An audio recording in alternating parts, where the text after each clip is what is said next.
préparer une dernière question, mon collègue député de Jean Talon. Je vais juste vous orienter au niveau du temps. Il vous reste 1 minute 20 secondes à votre formation politique. Vous pouvez y aller, monsieur le député de Jean Talon. Très bien. L'annexe dont il est question ici est en vigueur jusqu'au 1er avril 2028. C'est bien ça? Vous allez répéter, excusez-moi, j'avais une... L'annexe dont nous sommes en train de parler avec les objectifs, les cibles, est en vigueur jusqu'au 1er avril 2028. C'est bien ça? Ouais. En fait, pour préciser, là, va être en vigueur jusqu'à temps qu'un nouveau règlement soit dicté. Oui, mais je vois que le règlement, donc, il va être pris en vertu de l'article 29.23 de la loi favorisant l'accès aux services de médecine, et cet article-là va entrer en vigueur le 1er avril 2028. C'est bien ça? Mathieu?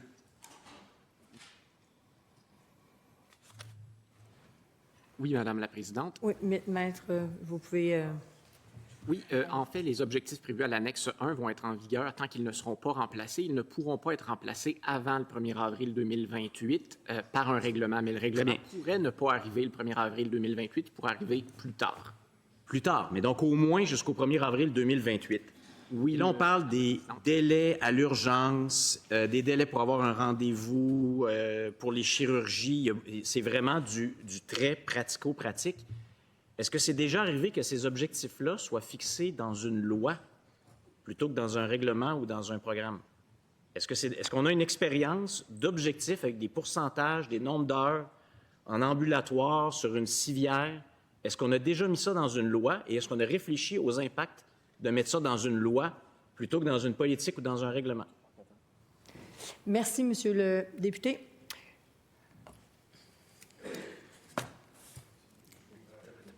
Peut-être que ce que j'aimerais vous, en attendant qu'on cherche une partie de la réponse, je vous dirais, c'est ce qu'on nous a demandé. On nous a demandé, monsieur le député, de s'assurer que ces cibles-là ne pouvaient pas être changées selon l'humeur du ministre. Et comme on voulait avoir une date d'application le plus rapidement possible, parce qu'il y a urgence d'agir dans nos urgences, il y a urgence d'agir dans nos GMF, on a décidé de mettre le règlement dans la loi pour ne pas avoir le temps d'édiction. Alors donc, je vous dis, il y avait un objectif d'urgence d'être capable de faire les choses plus rapidement pour que ça soit applicable à partir du 1er janvier. Donc, je comprends qu'il y a une bonne intention de répondre à une demande, mais l'importance d'avoir ce genre de discussion sur l'ensemble du projet de loi, c'est de débusquer qu'il y a peut-être des fois des problèmes avec des bonnes intentions. Donc là, je disais, ça dure au moins dans la loi jusqu'au 1er avril 2028. Or, c'est difficile à changer une loi. Ça prend tout un processus législatif. Et votre temps de parole est terminé. Je suis désolée. Il reviendra. Monsieur le ministre, si vous voulez répondre. Bien, écoutez, je pense qu'on a trouvé, après les longues discussions qui ont eu cours sur le cible, je vous dirais qu'on s'est donné un temps réaliste sur 2 ans avec une progression graduelle, comme j'ai expliqué. Je pense que l'intention, c'était de répondre à la principale demande. On peut-tu avoir de la prévisibilité pour assurer que nos cibles, que les cibles qu'on a discutées soient réalistes et réalisables? Je le répète, bonne question.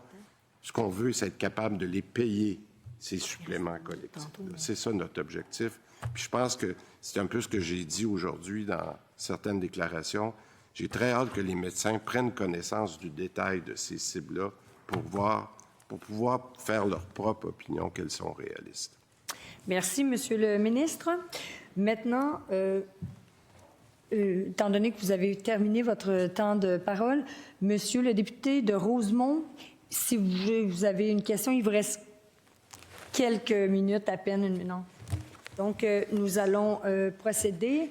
Alors, l'article 4, oui. Pas besoin, je vais l'offrir à mon collègue de Jean Talon. Ben oui. OK, 2 minutes, mais il peut-tu le donner? Ah oui. OK, avec le consentement, est-ce que Monsieur le député de Jean Talon pourrait utiliser le temps de la formation? Tellement bien, Madame la Présidente. C'est 5 heures pareil. Hein. Donc, il y a consentement. Donc, allez-y, et vous avez 2 minutes.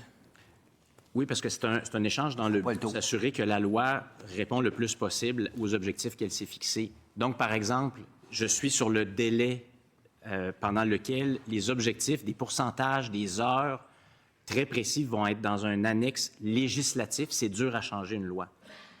Et là, la rémunération des médecins va dépendre de l'atteinte de ces objectifs. Qu'est-ce qui se passe si, par exemple, il y a un événement très important qui change la donne sur le terrain, alors qu'on ne peut pas vraiment changer la loi rapidement? Par exemple, une pandémie qui fait en sorte qu'on n'est pas capable, par force majeure ou par des circonstances distinctes, d'atteindre les objectifs. Et là, on ne peut pas changer la loi. C'est pas comme une politique, c'est pas comme un règlement, c'est une loi. Ça nécessite un processus législatif pour changer la loi. Pendant ce temps-là, les médecins n'atteignent pas leurs objectifs parce que, en raison de ces circonstances-là. Donc, est-ce que vous avez prévu ça, les impacts pratico-pratiques, pour la première fois, de mettre des pourcentages et des heures dans une loi? À moins que vous me disiez que c'est déjà arrivé, qu'on a déjà eu ça. Est-ce qu'on a réfléchi aux impacts de l'intégration dans la loi des objectifs? Merci, Monsieur le député. Monsieur le ministre? Bien, écoutez, je pense que j'ai répondu à ça tout à l'heure. Nous, on est arrivé dans 106, dans le PL 106, avec un règlement qu'on pouvait changer durant l'année, qu'on pouvait changer. On a senti beaucoup d'inconfort de la part des médecins qu'on ait ce droit-là, particulièrement pour avoir plus de prévisibilité. Alors, on a choisi de le mettre dans la loi. On a choisi de le mettre dans la loi, puis je n'ai pas inventé ça, là. Vous l'avez entendu dans des déclarations publiques des fédérations. Alors, oui, un inconvénient, mais je pense qu'après 5 mois de discussion depuis la publication et des itérations que nous avons faites, et surtout de l'avoir mis graduel. Parce que dans des cibles, comme vous savez, puis vous avez une certaine expérience, de dire voici où on va être à telle date, versus de le mettre à tous les 3 mois, bien, si on se trompe pour le premier 3 mois, on peut se reprendre. Vous me suivez?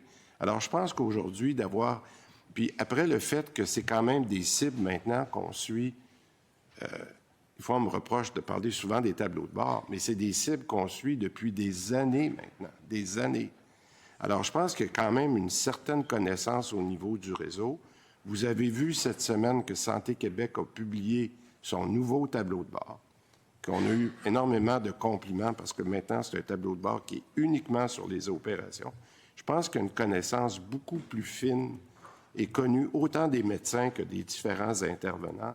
Donc, on a fait le compromis que je pense qu'il nous était demandé. Bon, mal pris, j'aime pas le mot pandémie, vous allez comprendre pourquoi, mais si on était mal pris, bien, ce qu'il faudrait revenir puis changer la loi, bien, on le ferait, mais je pense qu'on a trouvé la solution mitoyenne, puis j'espère qu'elle répondra à la demande des médecins.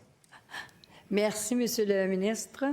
Il reste 45 secondes, Monsieur le député de Jean Talon.